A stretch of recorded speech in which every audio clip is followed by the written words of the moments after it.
Eksklusibong nakaparayam ng GMA Integrated News si Dodong, isa sa mga testigo sa kaso ng kasambahay na nabulag umano ng isang mata dahil sa pang-aabuso ng mga dating employer. Sa kabila ng pagtatangka sa kanyang buhay, desidido raw si Dodong na ituloy ang pagtulong sa dating katrabaho. Saksi si Emil Sumangil. Gwardyado na ng PNP CIDG sa kanilang regional headquarters sa Calapan Oriental, Mindoro si alias Dodong. Siya ang isa sa mga testigo sa kaso ni Elvira Vergara, ang kasambahay na nabulag dahil umano sa pangmamaltrato ng kanyang amo. Ayon sa CIDG 4B, pinarescue sa kanila ng CIDG National Headquarters si alias Dodong matapos umano itong pagtangkaang patayin. Pinuntahan po agad natin. Yung local police doon, umalalay din sila. Ayon kay alias Dodong, pinasok ng dalawang armadong lalaki ang tinutuluyan niyang bahay, saka siya makailang beses na pinutukan. Hindi na ko kilala po, nakabonet. Hindi na ko kita ang mukha.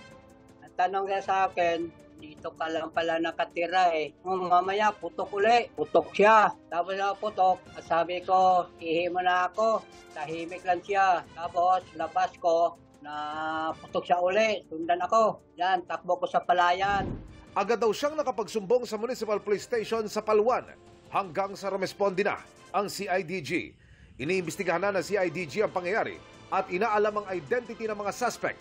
Dating magkasama sa trabaho at iisa ang amo noon, nina LV at Dodong.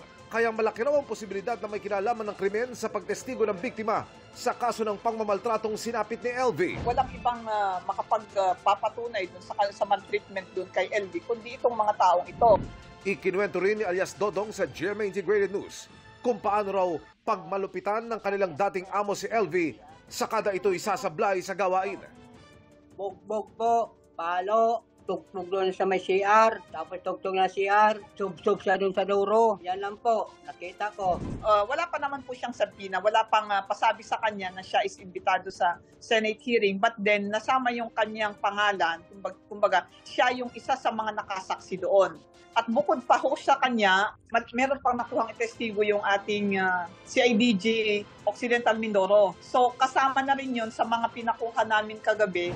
Kinumpirma rin ng CIDG na sinecure na nila ang iba pang dating katrabaho ni LV na gusto rin daw tumestigo para sa biktima. Besides, actually, meron tayong nakuhang information na pilit na pinag-affidavit itong mga, yung iba pa, meron pang 5 trabahador doon, pinapirma sila ng affidavit, dinala sa Batangas para pagsalaysayin nang hindi naman totoo. Ibig sabihin, ma'am, magbigay ng salaysay kontra o pabor dito sa inireklamo? Kontra, pabor doon sa pabor doon, pinapasinungalingan nila yung mga maltreatment na ginawa nung mag-asawa. Sa nangyari sa inyo na kayo'y pinagbantaan, gusto nyo pa rin bang tumulong, tumistigo para sa kawawang biktima? Opo, tawa naman si LV para daw ibigan lang na ako si LV. Kami nakasama ng trabaho doon eh. Ako lang nakaawa, hindi kami sauran. Amo to, tumakas ako. Sinusubukan namin kunin ang panig ng mga dating amo ni na alias Dodong at LV, pero dati na nilang pinabulaanan sa harap ng Senado ang alegasyong minaltrato nila si LV. Para sa GMA Integrated News, Emil Sumangil, ang inyong saksi.